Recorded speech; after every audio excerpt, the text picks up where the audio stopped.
1월 15일 금요일 아침입니다. 오늘도 우리 각자의 삶 속에서 하나님의 부르심에 순종하여 나가는 그러한 하루가 되기를 소망합니다. 기도하겠습니다. 하나님, 오늘도 주님의 말씀을 듣고자 이 아침 주님 앞에 나옵니다. 우리 각자의 삶의 모양이 다르지만 그 속에서 주님께서 주님의 일을 위하여 부르시는 부르심들이 있음을 압니다. 하나님, 주님의 음성을 분별하게 하시고 주님의 부르심에 순종함으로 살아가는 오늘 하루의 삶이 되게 인도하여 주시옵소서. 이 말씀으로 오늘 또 우리들의 믿음을 이끌어 주시고 주님과의 교제가 깊어지는 하루가 될 수 있도록 인도하여 주시옵소서. 예수님의 이름으로 기도드립니다. 아멘. 우리가 함께 묵상할 하나님의 말씀은 마태복음 2장 13절에서 23절 말씀입니다. 하나님의 말씀 마태복음 2장 13절에서 23절 말씀입니다. 그들이 떠난 후에 주의 사자가 요셉에게 현명하여 이르되 헤롯이 아기를 찾아 죽이려 하니 일어나 아기와 그의 어머니를 데리고 애굽으로 피하여 내가 내게 이르기까지 거기 있으라 하시니 요셉이 일어나서 밤에 아기와 그의 어머니를 데리고 애굽으로 떠나가 헤롯이 죽기까지 거기 있었으니 이는 주께서 선지자를 통하여 말씀하신 바 애굽으로부터 내 아들을 불렀다 함을 이루려 하심이라.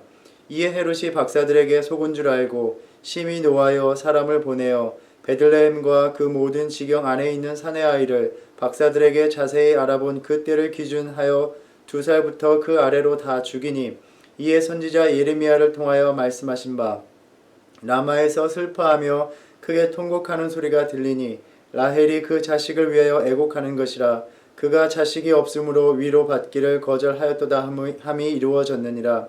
헤롯이 죽은 후에 주의 사자가 애굽에서 요셉에게 현명하여 이르되 일어나 아기와 그의 어머니를 데리고 이스라엘 땅으로 가라. 아기의 목숨을 찾던 자들이 죽었느니라 하시니 요셉이 일어나 아기와 그의 어머니를 데리고 이스라엘 땅으로 들어가니라. 그러나 아켈라오가 그의 아버지 헤롯을 이어 유대의 임금됨을 듣고 거기로 가기를 무서워하더니 꿈에 지시하심을 받아 갈릴리 지방으로 떠나가 나사렛이란 동네에 가서 사니 이는 선지자로 하신 말씀에 나사렛 사람이라 칭하리라 하심을 이루려 함이로라. 아멘. 우리가 성경을 살펴보면 성경은 하나님의 말씀과 계획을 이루기 위하여 부름받은 이들이 순종한 이야기들로 가득합니다. 그러한 이들의 삶은 예수님의 탄생 이야기 속에도 담겨 있습니다. 바로 예수님의 육신의 부모였던 요셉과 마리아입니다. 누가복음에서는 아직 결혼하지 않은 상태의 마리아에게 천사가 찾아와서 성령으로 잉태되었음을 알려줍니다. 그 당시의 사회 통념상 이는 상상하기도 어려운 일이었고 또 결코 감당하기 쉬운 일이 아니었음을 우리는 잘 알고 있습니다. 그러나 마리아는 주의 여종이오니 말씀대로 내게 이루어지이다 라고 말하며 순종합니다. 간단하게 전해진 이야기이지만 마리아는 얼마나 두려움으로 이에 임하였을지 상상해 봅니다. 마태복음은 요셉의 모습을 전해줍니다. 우리가 수요일 본문으로 묵상하였습니다.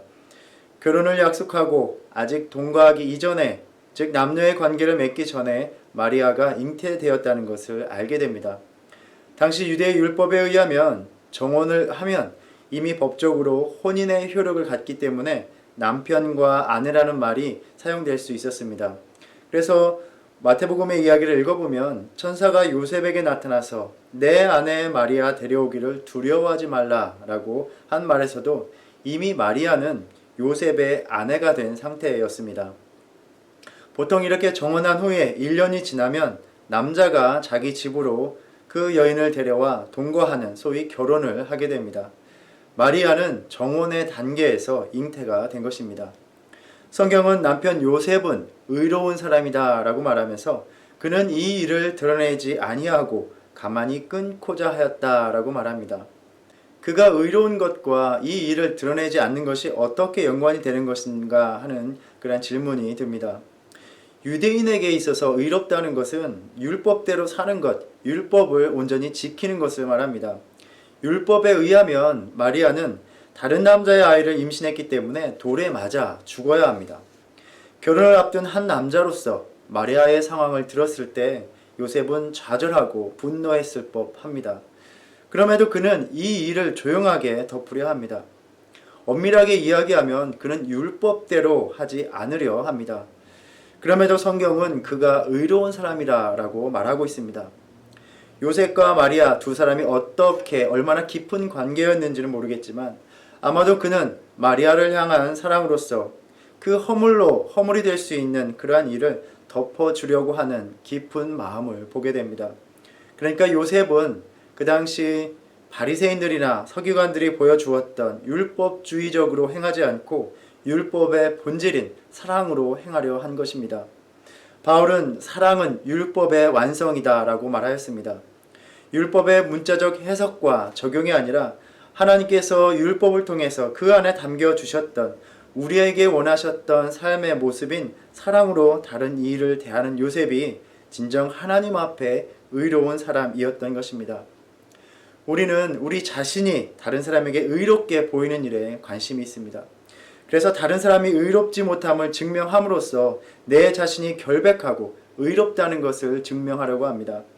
그러나 요셉은 율법주의를 넘어서서 다른 이를 의롭게 보여주는 그러한 삶을 살려고 함으로써 하나님의 계획을 이루는 데 동참한 것입니다. 요셉은 주의 사자의 분부대로 행하여 그의 아내를 데려왔다라고 말을 합니다. 이러한 묵상 가운데 자신의 의가 아니라 다른 이의 의를 위해서 자신을 희생한 예수님께서 왜 육신으로 요셉의 아들이 되셨는지 조금은 이해가 될 것 같습니다. 그리고 이러한 요셉의 헌신된 삶은 오늘 본문에서도 계속 이어지고 있습니다.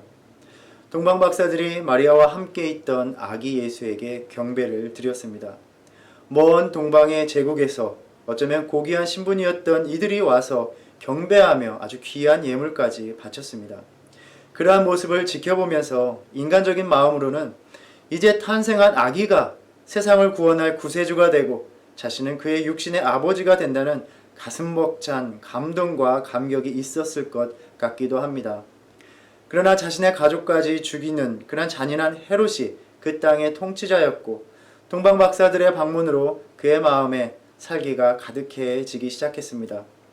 다시 주의 사자가 나타나서 헤롯이 아기를 찾아서 죽이려고 하니 일어나 아기 예수와 마리아를 데리고 애굽으로 피하라 라고 말을 합니다.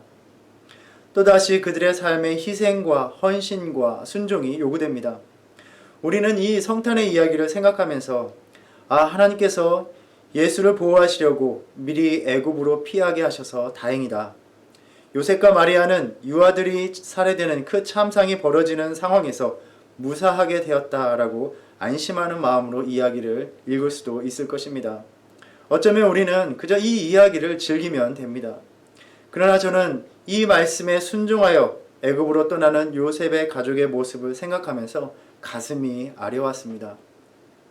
14절에 요셉이 일어나서 밤에 아기와 그의 어머니를 데리고 애굽으로 떠나갔다라고 말을 합니다. 요셉은 이제 막 태어난 아기와 아직 몸이 회복되지 못한 그 아내를 데리고 그것도 어두운 밤에 온갖 위험이 도사리고 있는 먼 여정을 떠나야 합니다. 한 번도 살아보지 못한 낯선 곳에 가서 과연 무사히 이들을 데리고 그곳으로 갈 수 있을지조차 확신할 수 없어서 불안하고 근심이 됩니다.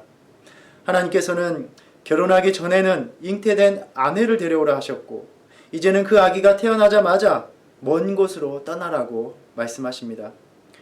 우리는 아기 예수의 탄생을 축하하며 환한 별이 비추는 가운데 동방 박사와 목자들이 경배하는 성탄을 기념하지만 이들의 이야기는 이제 어두운 밤 생명의 위협을 느끼는 그러한 상황 속에 직면하면서 여전히 힘겨워하는 아내와 한없이 여린 아기와 함께 이들을 어떻게 돌봐야 되는지 그 두려움으로 가득한 한 남자로서 그 힘겨운 여정길에 오르는 가족의 모습으로 그들의 이야기는 계속되었던 것입니다. 한밤중에 두려움으로 가득한 여정길을 떠나는 이들의 모습을 생각하며 과연 하나님의 말씀을 이루기 위해 사는 삶은 무엇인가를 깊은 무게로 다시 한번 생각해 보게 됩니다. 그리고 오늘 본문은 이는 주께서 선지자를 통하여 말씀하신 바 애굽으로부터 내 아들을 불렀다함을 이루려 하심이라 라고 말씀하고 있습니다. 우리는 그저 이 가족이 이들이 애굽으로 무사히 피했다 정도로 생각하지만 이 예언의 말씀의 성취를 이루기 위해서 쓰임받았던 이들의 삶은 결탄코 한 줄로 쉽게 정리하거나 말하기에는 너무나 고달프고 힘겨운 삶을 살아내야 했던 것입니다. 이 말씀을 묵상하면서 요셉과 마리아와 같이 하나님의 계획과 말씀을 이루기 위하여 그 부름받은 삶을 살아온 모든 이들을 축복하고 위로하고 싶습니다. 우리 성도님들 중에도 지나온 일을 회상하면 그저 한두 구절로 회자되는 그러한 이야기로 만들 수 있겠지만 수많은 희생과 섬김과 순종으로 살아온 삶이 있으셨을 것이라 생각합니다. 바로 그 삶을 통해서 하나님이 지금까지 그분의 일을 이루어 오신 것입니다. 그 순종과 희생을 통해 이 교회가 시작되었고 하나님의 일을 감당할 수 있는 현재에 이르게 된 것입니다. 오늘도 그러한 삶을 통해서 하나님이 일을 하고 계심을 우리가 생각하면서 우리의 그러한 삶이 결코 헛되지 않음을 다시 한번 생각하기 원합니다. 하나님께서 우리에게 원하시고 요구하시는 이러한 삶은 결코 편안하고 수월하지 않습니다.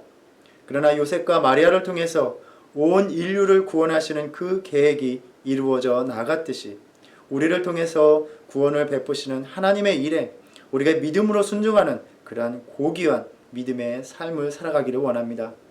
우리의 삶이 어두운 밤에 애굽으로 떠나는 그 광야길에 있는 요셉과 마리아와 같이 될지라도 마리아와 같은 겸손의 순종이 요셉과 같은 의로움이 우리 가운데서도 행해지기를 간절히 소원합니다. 동방 박사들이 자신에게 고하지 않고 다른 길로 떠나간 것을 알게 된 헤롯은 아주 잔인한 살상극을 벌이게 됩니다.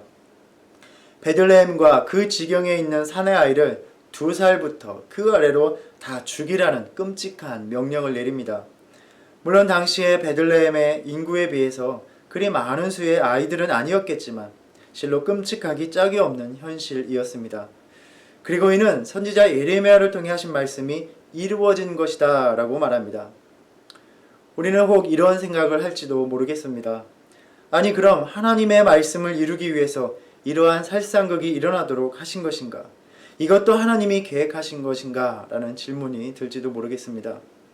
18절의 말씀은 예레미야 31장 15절 말씀의 인용입니다. 예레미야서 본문 그 맥락에서 이 구절은 이스라엘 백성이 포로로 잡혀가는 것에 대한 슬픔을 표현하고 있습니다. 라헬은 잘 알다시피 야곱의 부인이었습니다. 창세기 35장에 의하면 라헬은 베냐민을 낳고 죽음을 맞이합니다. 그리고 에브랏 곧 베들레헴 길에서 장사되었다라고 말합니다. 또 사무엘상 10장 2절에는 그녀의 묘지가 베냐민 경계에 셀사에 있었다라고 말을 합니다. 그러니까 이 라마는 이 베냐민 땅에 있었던 지역으로 여겨집니다. 그러니까 그곳에 라헬의 묘지가 있는 지역이었습니다. 그리고 이 길은 그 묘지가 있었던 곳은 패망한 유대인들이 끌려가는 길목 그 부근이었던 것으로 생각됩니다. 그러니까 라헬의 후손들 이스라엘 백성들이 잡혀가는 것을 보고서 그 먼 옛날에 그 시조 할머니 라헬이 무덤 속에서조차 애달파한다고 말함으로써 바벨론으로 끌려가고 있는 동포들을 보았던 예레미야의 슬픔과 아픔을 표현하고 있습니다. 그리고 같은 땅 베들레헴에서 울리는 이 통곡 안에서 마태복음의 저자는 구약 성서의 예언의 이 구절을 떠올리고 연결시키고 있는 것입니다. 한 가지 눈여겨볼 것은 이 예언의 구절을 인용하는 문구가 다르다는 것입니다. 그러니까 오늘 본문 15절에서는 예언의 말씀을 이루려 하심이다 라고 말하고 있고 18절에서는 그 말씀이 그대로 이루어졌다 라고 말하고 있습니다. 그러니까 15절에서는 하나님께서 그 말씀을 이루어지게 하시기 위해서 계획하시고 적극적으로 작용하신 반면에 18절은 그 옛날 그 말씀처럼 되어버렸다라는 것입니다. 지금 상황이 그 말씀과 같다라는 것입니다. 요셉은 형들 앞에서 이렇게 이야기합니다. 당신들은 나를 해하려 하였으나 하나님은 그것을 선으로 바꾸사 오늘과 같이 많은 백성의 생명을 구원하게 하시려 하셨나니 라고 말합니다. 그러니까 요셉의 형들이 요셉을 판 것은 하나님이 계획하신 것이 아니라 그 형들의 악함으로 행한 것이다 라는 것입니다. 그러니까 그것을 하나님이 구원의 방향으로 바꾸어 버리신 것입니다. 그러니까 이 베들레헴의 잔인한 살상도 하나님의 계획이 아니라 헤롯의 잔인함과 악함으로 저질러진 비극적인 사건이었고 이스라엘이 죄악으로 인해서 포로로 끌려가던 사건과 같은 비극에 대한 말씀이 이 상황에도 적용될 수 있다고 마태복음의 저자는 본 것입니다. 그러니까 예수님 시대의 학살 사건이 옛 유대의 비극에 빗대어 생각될 수 있다라고 말하는 것입니다. 잔인한 살상극이 벌어지는 이 상황에서 그렇지만 하나님께서는 예수님의 생명을 건지심으로써 인류를 구원을 하시려는 하나님의 계획은 여전히 계속되고 그래서 이 땅에 여전히 구원의 소망이 있음을 우리는 엿보게 됩니다. 헤롯이 죽은 후에 주의 사자가 요셉에게 나타나서 이스라엘 땅으로 돌아오라고 현몽합니다. 요셉이 돌아오는 길 역시 순탄치 않았습니다. 여전히 헤롯의 아들인 아켈라오가 유대의 임금이었기에 두려운 현실이었고 그래서 이에 지시하심을 받아 갈릴리로 가게 됩니다.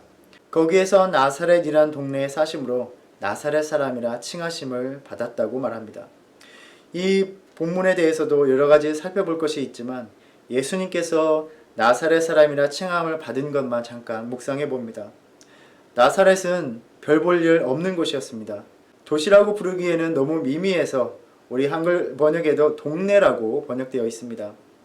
오늘날에도 사람이 어디 출신이냐에 따라서 그 사람에 대한 생각이 달라집니다. 유대인들에게 있어서 나사렛 사람이다 불린다는 것은 경멸과 조롱의 대상이었습니다. 예수님 당시는 이방인들이 모여 사는 이방의 갈릴리 지역에 속한 것이었습니다. 예수님은 그렇게 약속의 땅의 중심지가 아닌 변방에서 나그네처럼 살아가는 삶을 시작하셨습니다. 마태복음 4장에서는 이사야서의 말씀을 인용하여 말합니다. 스불론 땅과 납달리 땅과 요단강 저편 해변길과 이방의 갈릴리여 흑암에 앉은 백성이 큰 빛을 보았고 사망의 땅과 그늘에 앉은 자들에게 빛이 비치었도다 하였느니라. 즉 예수님은 이방을 향한 하나님의 구원 계획을 이루시기 위해서 그 가운데 그 백성을 건지시기 위해서 나사렛 사람이라 칭함을 받는 삶을 시작하신 것입니다. 하나님의 말씀과 계획을 이루기 위해서 온 인생을 사셨던 분이 바로 하나님의 말씀을 이루기 위해서 순종했던 요셉과 마리아의 육신의 자녀로 오신 예수님이셨습니다. 우리가 이 본문 이야기들을 읽었듯이 태어남과 동시에 애굽으로 피신을 떠나셨습니다. 강보에 쌓여 머나먼 타국으로 떠난 망명자의 처량하고 고통스러운 삶으로 시작하시면서 또 하찮게 여기는 곳 나사렛에서 성장하시면서 구원받아야 할 백성들의 그 삶의 고통스러운 삶을 그 육신에 고스란히 담아내신 것입니다. 예수님은 결코 나의 삶과 무관한 곳에서 구원을 이루신 분이 아니십니다. 내가 겪는 모든 삶의 고통과 두려움과 좌절을 그 육신으로 몸소 함께 겪으시면서 내 삶 속에서 구원을 이루셨던 분입니다. 오늘 또 나사렛 예수, 그분이 내 삶에서 내 육신의 고달픈 삶에서 임마누엘의 하나님으로 계십니다. 이 주님과 오늘 동행하면서 주님의 구원의 역사에 부르심에 순종했던 요셉과 마리아의 삶의 모습이 우리의 믿음 가운데서도 이루어지는 그러한 하루를 살아가기를 소망합니다. 기도하겠습니다. 하나님, 주님의 말씀과 주님의 계획을 이루기 위해서 부름받은 자들의 삶, 요셉과 마리아, 예수님의 삶을 돌아보면서 하나님께서 우리를 부르실 때 과연 우리도 순종할 수 있을까 생각해 보게 됩니다. 하나님, 우리도 믿음으로 순종하게 하시고 하나님께서 이루시는 그 구원의 일에 동참하게 주님 인도하여 주시옵소서.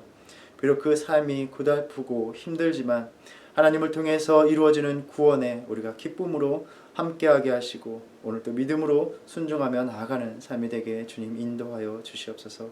감사하며 예수님의 이름으로 기도드립니다. 아멘. 하늘에 계신 우리 아버지여, 이름이 거룩히 여김을 받으시오며 나라의 임하옵시며 뜻이 하늘에서 이룬 것 같이 땅에서도 이루어지이다. 오늘날 우리에게 일용할 양식을 주옵시고 우리가 우리에게 죄 지은 죄를 사하여 준 것 같이 우리의 죄를 사하여 주옵시고 우리를 시험에 들게 하지 마옵시고 다만 악에서 구하옵소서.